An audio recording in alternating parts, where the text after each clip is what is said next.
Hello and welcome to Indus News. Live from Islamabad, I'm Naila Shuja and these are the headlines.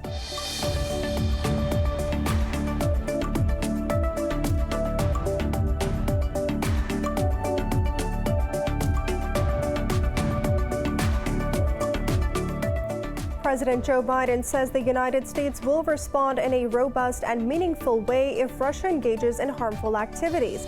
Addressing U.S. troops in Britain, Biden reiterated Washington's desire for a stable and predictable relationship with Moscow. The U.S. president arrived in the U.K. on his first international visit since assuming the office in January.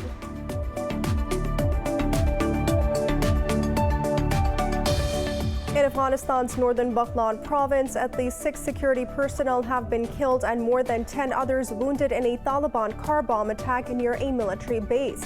The Taliban also claimed to have destroyed a large number of tanks and other military equipment.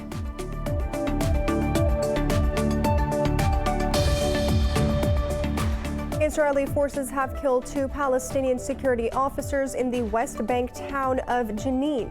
The Palestinian Health Ministry said the 3rd officer was critically wounded. It said the occupying troops raided the town and opened fire on the security personnel.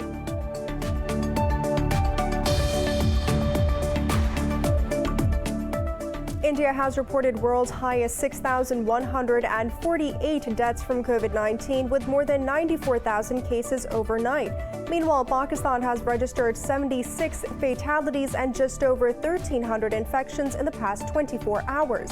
The global number of coronavirus infections has crossed 74 million, with more than 3.7 million deaths.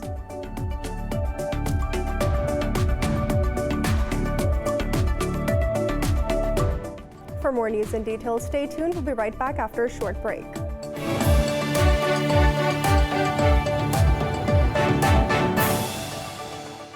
Welcome back. President Joe Biden says the United States will respond in a robust and meaningful way if Russia engages in harmful activities. He arrived in the United Kingdom on his first international visit since assuming the office in January. Addressing U.S. troops in Britain, Biden said Washington does not see conflict with Russia. He reiterated Washington's desire for a stable and predictable relationship with Moscow. Meanwhile, the U.S. president also hailed his country's unwavering commitment to the NATO alliance, but stressed that the alliance needs to modernize and expand its cyber capabilities to meet challenges. During the 8-day trip, Biden seeks to rebuild transatlantic ties strained during the Trump era and to reframe relations with Russia. At every point along the way, we're going to make it clear that the United States is back and democracies of the world are standing together to tackle the toughest challenges and the issues that matter most to our future. That we're committed to leading with strength, defending our values, and delivering for our people. Biden will meet Russian President Vladimir Putin next week after separate summits with NATO, G7, and European leaders. U.S. Defense Secretary Lloyd Austin has issued a directive to revive alliances and boost deterrence to counter China. The internal directive builds on the final recommendations from Pentagon's task force on China. In a statement, the Pentagon said the initiative aims to streamline cooperation with allies, particularly in the Indo-Pacific.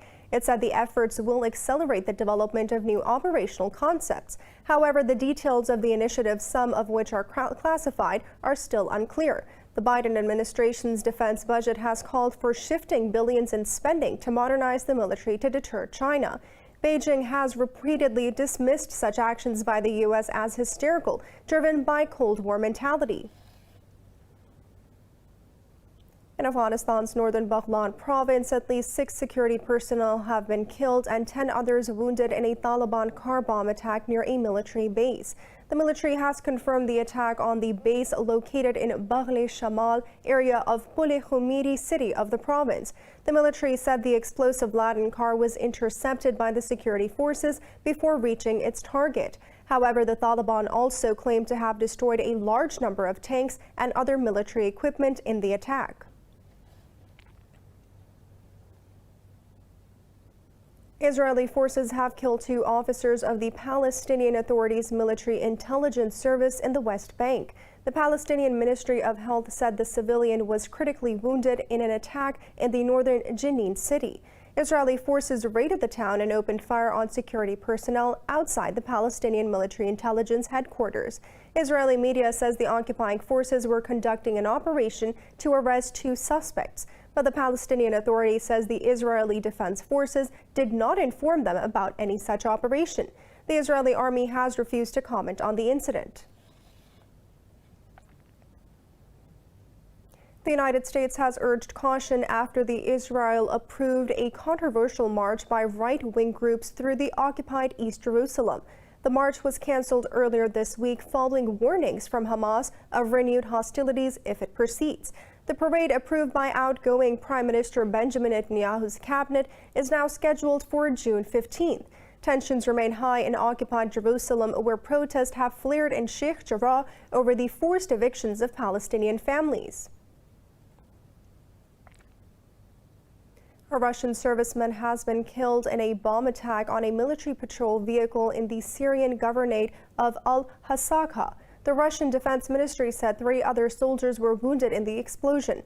The ministry said that the armored vehicle was detonated with an unidentified explosive device.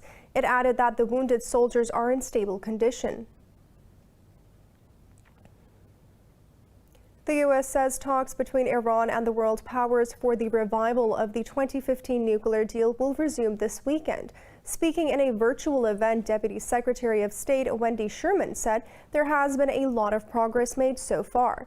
But she cautioned that Iran's presidential election on the 18th of June remains a complicating factor. Meanwhile, the Russian Deputy Foreign Minister said there were only a few issues left to be resolved in the talks.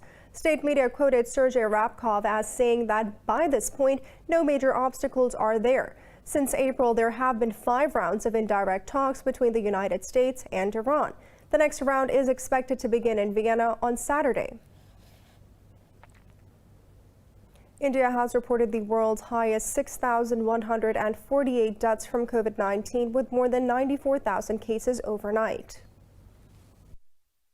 India's massive jump in fatalities came after its eastern state of Bihar added around 4,000 at-home deaths that were previously unaccounted. Previously, the U.S. had the highest single-day death toll, with nearly 5,500 fatalities. Brazil is approaching 500,000 COVID-19 deaths after more than 2,700 people died and over 85,000 tested positive overnight. Meanwhile, as poorer nations struggle to fund inoculation drives, Pfizer has pledged to provide the U.S. with 500 million COVID-19 vaccines to donate to the world. In Australia, locally transmitted cases continue to rise in Victoria State as its capital, Melbourne, prepares to come out of a 2-week hard lockdown. However, Canada has taken a cautious first step towards easing COVID-19 border restrictions for fully vaccinated citizens. The global number of coronavirus infections has crossed 74 million, with more than 3.7 million deaths. In Pakistan, 76 more people have died due to coronavirus over the past 24 hours. The health ministry says the country's death toll has reached 21,529. The ministry reported over 1,300 infections overnight, pushing the nationwide caseload above 937,000. There are currently more than 2,900 critical cases in the country, while over 871,000 people have recovered from the virus so far. The ministry said more than 41,000 tests were conducted in the past 24 hours. Meanwhile, Pakistan has made COVID-19 vaccination mandatory for employees of both private and government organizations. Pakistan's Foreign Minister Shah Mahmood Qureshi has called for a global response to combat Islamophobia. He was speaking to his Canadian counterpart over the phone following the killing of a Pakistani-origin Muslim family in Ontario on Saturday. He lauded Ottawa for supporting the victims and hoped that the perpetrator would be brought to justice. Qureshi said the attack raised serious concerns and caused anguish among the Muslims worldwide. The 2 diplomats agreed to work together on countering Islamophobia through coordinated efforts. Earlier, Pakistan's Prime Minister denounced the attack in a tweet and called the killings an act of terrorism. 12 people have been killed after a military plane crashed near Myanmar's second biggest city of Mandalay. State media says the plane was flying from the capital, Naypyidaw, to the town of Pheu On Lun. Local media says the aircraft carried 6 military personnel and monks going to attend a ceremony. It was not immediately clear what had caused the crash. In another development, new corruption cases have been opened against deposed leader Aung San Suu Kyi. State media says she has now been accused of accepting $600,000 and 11.2 kilograms of gold in bribe. Meanwhile, nationwide protests for the restoration of democracy continue despite the military killing over 850 people since the coup. In India's largest city of Mumbai, at least 11 people, including 8 children, have died after a residential building collapsed on another building. Officials said 17 others are injured while more people could be trapped under the debris. The search and rescue operations are still underway. The police have registered a case of culpable homicide against the contractor of the building. Incidents of the building collapse become more common in India's financial capital of Mumbai during the monsoon season. Russian President Vladimir Putin says at least 50% of Ukrainians do not want their country to join NATO. In an interview, Putin said these Ukrainian residents don't want to wind up on the firing line. They don't want to be bargaining chips or cannon fodder. He blamed Kiev for violating the Minsk agreements about the war in the eastern Donbas region. Putin didn't indicate where he got this information on Ukrainian public opinion. There is half and half, but at least 50% of Ukrainians are against its membership in NATO, and those are smart people. I'm saying it without any irony and without portraying others as dull. Those who are against Ukraine's membership in NATO understand that they do not want to find themselves at the firing line. The Russian president also criticized Ukraine's proposed bill on indigenous people, calling it a blow for ethnic Russians. Moving on, Sudan and Egypt have agreed to push Ethiopia to negotiate seriously on an agreement over its dam on the Blue Nile. In a joint statement, they called on the international community to intervene in Ethiopia's plans to build the dam. The two countries, which are downstream from the dam, issued the statement after African Union-sponsored talks remained at deadlock. Ethiopia is pinning its hope of economic development and power generation on the Grand Ethiopian Renaissance Dam. But both Egypt and Sudan fear the dam will imperil their water supply and cause shortages. Albania's parliament has voted to sack President Ilir Meta for allegedly voting on the constitution. He was accused of adopting a biased approach against the ruling socialists during the electoral campaign in April. Meta was also accused of fomenting violence as he claimed before the election that it would be rigged. Some 104 of Parliament's 140 deputies voted for Meta to be dismissed. The final approval will come from the Constitutional Court within 3 months. However, Meta has denied any wrongdoing and accused the socialist of having a political vendetta. It's now time for a short break. Stay with us.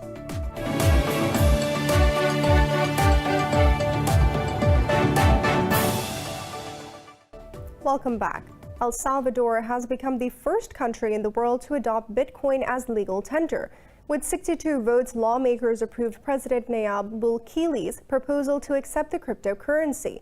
Bukele says the use of Bitcoin will help Salvadorians living abroad to send remittances back home. Under the law, Bitcoin must be accepted by firms when offered as payment for goods and services. It uses as legal tender will begin in 90 days with the Bitcoin dollar exchange rate set by the market. Cryptocurrency supporters hailed the move, but its impact on taxation or adoption in other countries remains to be seen. In England, a huge sculpture made out of scrap metal and electronics has been built on Cornwall Beach ahead of the G7 summit. Resembling the iconic Mount Rushmore, it features the heads of G7 leaders. Details in this report. As G7 leaders arrive in southern England this week, they will be greeted by a multi-story sculpture of their heads. Because of its close resemblance to Mount Rushmore in the United States, the artwork has been nicknamed Mount Recyclemore by its creators Joe Rush and Alex Wreckage. Made out of electronic waste, the sculpture aims to highlight the huge amount of tech and gadgets that go unrecycled each year. What we've done here is we've depicted the 7 main characters of the G7 conference, with Boris Johnson on the left and Joe Biden on the far right. left. Yeah, on the far left, yeah. And basically it's to make them, to sort of say, you've got to work together on this one. You've got to build it into the way we do things, that we can recycle things, that we can repair things, and that we don't just waste things. Music Magpie, the company that commissioned the unusual artwork, contributed most of the 20,000 items used in the sculpture. It runs an e-commerce website where people buy and sell second-hand electronic goods. 70% of the toxicity that goes into landfill comes from e-waste, and actually we're the UK's biggest mobile phone recycler at Music Magpie, and actually people don't know in that phone there's some really precious metals. So there's gold, there's silver, there's platinum, but there's some really also very nasty ones. So there's lead and there's mercury and there's even arsenic. According to the United Nations, over 53 million tons of e-waste was generated worldwide in 2019. This was 9 million tons more than 5 years earlier.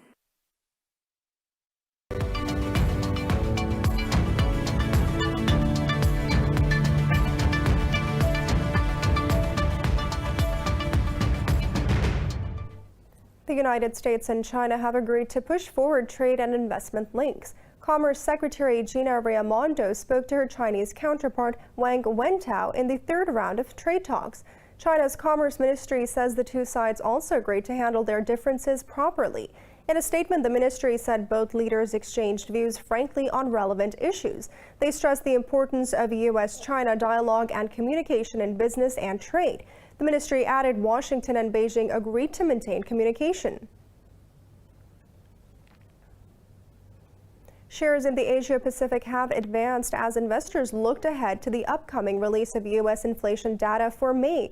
The ASX 200 in Australia is leading the gains with over 0.5%. Stocks in mainland China have also ascended 0.5%, while Seoul's Kospi has added close to 0.5%. Hong Kong's Hang Seng Index and Japan's Nikkei 225 has also risen marginally.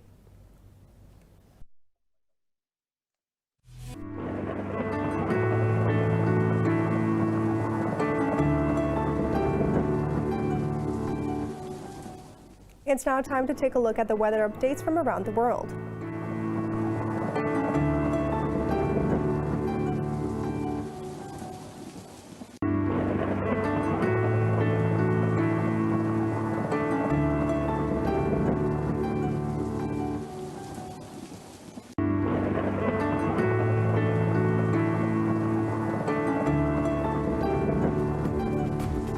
For the latest news updates, you can follow us on our social media at Indus.News.